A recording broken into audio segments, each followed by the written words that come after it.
អ្វីទៅដែលហៅថាសុភាសិតគឺជាកតេបណ្ឌិតប្រជាប្រិយសុភាសិតបានបកស្រាយពីបទពិសោធន៍របស់មនុស្សលើធម្មជាតិធាតុអាកាសផលិតកម្មជីវភាពសង្គមសុជីវធម៌ម៉ាក់ស៊ីនគួរគីបានចាត់ទុកថាសុភាសិតជាបទពិសោធន៍សង្គមប្រវត្តិសាស្ត្ររបស់ប្រជាជនសុភាសិតខ្មែររស់នៅនិងផ្សព្វផ្សាយក្នុងសង្គមខ្មែរឬក៏ផ្សព្វផ្សាយក្នុងសម្ដីខ្មែរគឺជាបុព្វាដែលដុះនៅលើដីស្រែចម្ការខ្មែរនៅសម័យអាណានិគមនិយមសុភាសិតខ្មែរ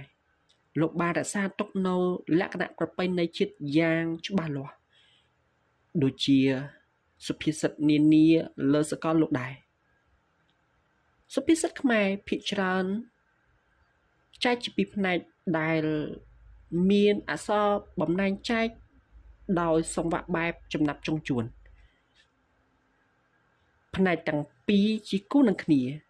ហើយមានលំនឹងផងដែរគំនិតអរូបីក្នុងសុភាសិតត្រូវបានសម្ដែងចេញដោយរូបភាពហើយរូបភាពទាំងនេះប្រកបដោយទម្រង់ឧបមាវិធីប្រភពសុភាសិតខ្មែរយើងសង្កេតឃើញមានប្រភពចេញមក3គឺជីវភាពប្រជាជនប្រភេទផ្សេងៗនៃនិទានប្រជាប្រិយនិងអក្សរសិល្ប៍ចំណាក្នុងចំណោមប្រភពទាំង3នេះប្រភពទី1ផ្ដោតទៅលើជីវភាពប្រជាជនមានសារៈសំខាន់ជាងគេបង្អស់ដូចជាឃ្លាមួយបានពោលថាសុភាសិតបកស្រាយពីការលុបលន់ទ្រព្យសម្បត្តិអំណាចរបស់ពួកអ្នកធំនោះគឺជំនលេនបណ្ដាខ្ពើមដីមន្ត្រីបណ្ដាខ្ពើមប្រាក់ទន្លេ10មិនស្កប់សមុទ្រមួយផ្ដោតលើសុភាសិតបកស្រាយពីការបោះបោផ្លូវចិត្តរបស់ប្រជាជនលើការជិះជាន់ដូចជាឃ្លាមួយបានពោលថាអ្នកមានកុំអាលអអ្នកក្រកុំអាលភ័យមានមិនដែលបីតក្រមិនដែលបីជិតនោះទេ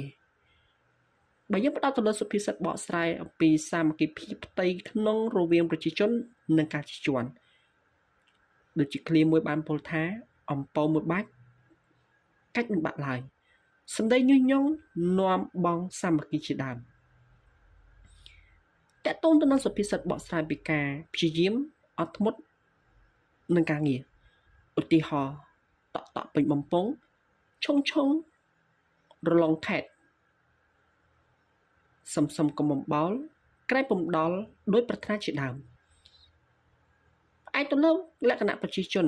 យើងភាគច្រើនជាកសិករមានសុភាសិតជាច្រើនដែលបកស្រាយពីបញ្ហាកសិកម្មជាឧទាហរណ៍គឺធ្វើស្រែនឹងទឹកធ្វើសឹកនឹងបាយធ្វើស្រែមើលស្មៅទុកដាក់កូនចៅមើលផៅញាតសន្តានជាដើមក្នុងឃ្លាបន្ទាប់នោះគឺសុភាសិតដែលបកស្រាយអំពីលក្ខណៈឬក៏លើការសិក្សាអប់រំឧទាហរណ៍ឃ្លាថាចេះ10មិនស្មើប្រសព1ចេះឯងអក្រែងជាគេសុភាសិតបកស្រាយអំពីការកង្វះលំនឹងក្នុងអាជីវកម្មដូចជាឃ្លាថាចាក់អង្គយកអង្កាមចាប់នេះចាប់នោះមិនឆ្ពោះត្រង់ណាហើយនឹងចុងក្រោយនោះគឺសុភាសិតសេរី